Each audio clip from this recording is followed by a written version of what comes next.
இணையத்தை கலக்கும் கொய்யாப்பழ சட்னி எப்படி செய்யலாம் அப்படிங்கிறது தான் இந்த வீடியோவில் நம்ம பார்க்க போகிறோம்.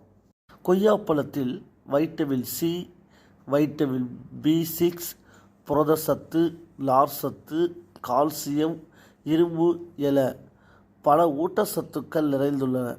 இப்படி பல நன்மைகளை நிறைந்த இதில் செய்யப்படும் சட்னி தற்போது இணையத்தில் வைரலாகி வருகிறது. இதெல்லாம் செய்ய தேவையான பொருட்கள்: கொய்யாப்பழம் 2, பூண்டு 10, மல்லி இலை 1 கைப்பிடி, பச்சை மிளகாய் 4, இஞ்சி 1 துண்டு, சீரகம் 1 ஸ்பூன், எலுமிச்சை பழம் தேவையான அளவு அல்லது அரை எலுமிச்சை பழம், உப்பு தேவையான அளவு. ஸ்டெப் 1: செய்முறை: கொய்யாப்பழத்தை கழுவி சிறு துண்டுகளாக நறுக்கி எடுத்துக்கொள்ளவும்.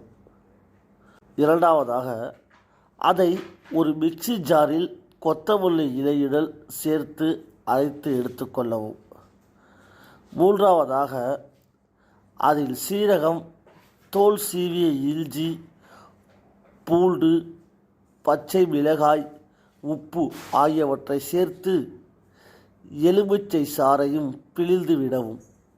அதற்கு அடுத்ததாக, தண்ணீர் சேர்க்காமல் நன்கு நைஸாக அரைத்து எடுத்தால் சுவையான கொய்யாப்பழ சட்னி ரெடி. இந்த வீடியோ பிடிச்சிருந்துச்சுன்னா மறந்துடாமல் நம்ம சேனலை சப்ஸ்கிரைப் பண்ணிவிட்டு இந்த வீடியோவுக்கு ஒரு லைக்கை பண்ணி உங்கள் ஃப்ரெண்ட்ஸுகளுக்கு ஷேர் பண்ணிவிடுங்க. நன்றி, வணக்கம்.